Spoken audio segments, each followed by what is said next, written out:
ఈ సందర్భంగా మన ప్రెసిడెంట్ గారు క్రియాశీలక సభ్యత్వం గురించి ఒక మంచి నిర్ణయం తీసుకున్నారు.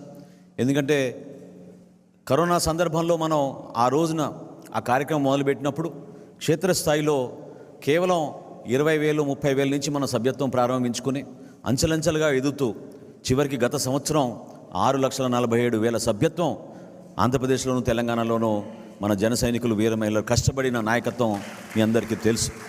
వాళ్ళని ఏ విధంగా ఆదుకున్నామంటే మీరే ఆశ్చర్యపోతారు. ఇప్పటి వరకు సుమారు మనం ఈ బీమా పథకం కింద అందించింది 18 కోట్ల రూపాయలు. దాదాపు 344 కుటుంబాలని మనం ఆదుకున్నాం 5 లక్షల రూపాయల చొప్పునిచ్చి. 344 కుటుంబాలకి కేవలం ఆర్థిక సహాయమే కాదు, పార్టీ మీ వెంట ఉంటుంది, నాయకత్వం మీ వెంట ఉంటుంది. పవన్ కళ్యాణ్ గారు స్వయంగా పంపించిన ఈ చెక్ని ఆ కుటుంబానికి అందించి మనందరం కూడా ఆ భరోసా ఇవ్వగలిగాం. దాన్ని మీరు గుర్తించండి. రాబోయే రోజుల్లో సుమారు 90 చెక్కులు